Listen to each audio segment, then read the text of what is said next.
கர்த்தருடைய பரிசுத்த நாமத்திற்கு ஸ்தோத்திரம் உண்டாவதாக. கர்த்தர் ஆசீர்வதிப்பாராக. ஒரு வசனத்தை வாசிக்கிறேன்.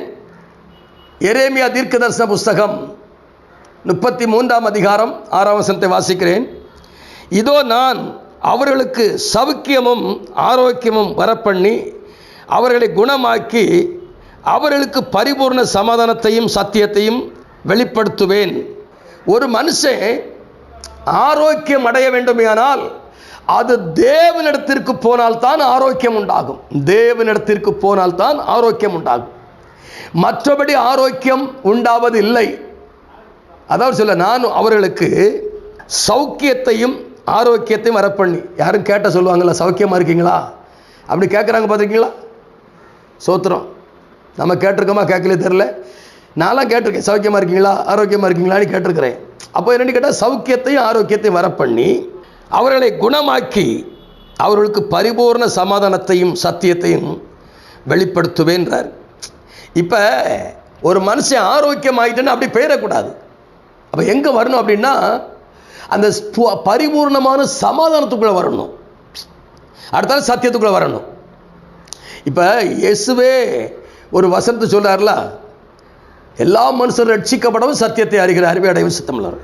ரட்சிப்பும் சத்தியமும், சுகமும் சத்தியமும், ஆசீர்வாதமும் சத்தியமும், ஆரோக்கியமும் சத்தியமும்.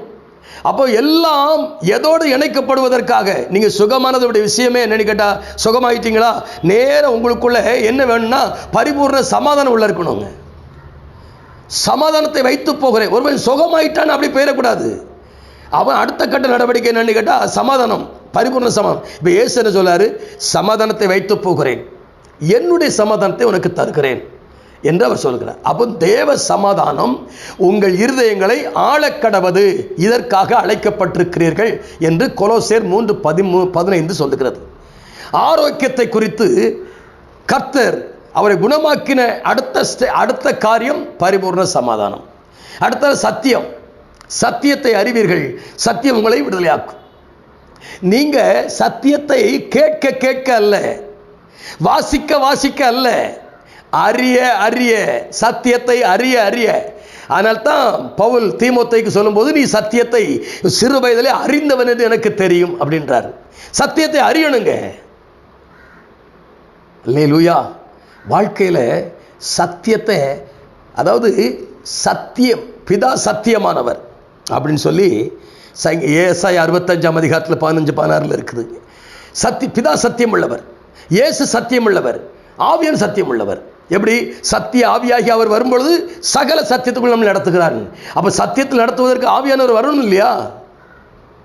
நீங்க ஆவியானுடைய உதவி இல்லாமல் சத்தியத்துக்குள்ள என்ன செய்ய முடியாதுங்க, போக முடியாதுங்க. சோத்திரம்.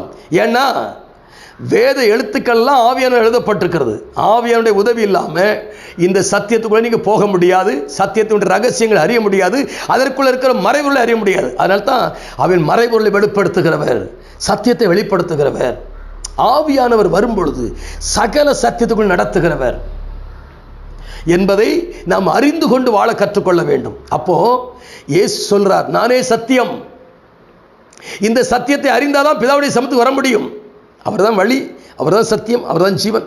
அவரை இல்லாமல் பிதாவிடத்துக்கு வர முடியாது. அப்போ நீங்க சௌக்கியத்தையும் ஆரோக்கியத்தையும் அடைந்த பின்பு சமாதானத்துக்குள்ள வாங்க, சத்தியத்துக்குள்ள வாங்க, தேவனுக்குள்ள நிலைத்திருங்க.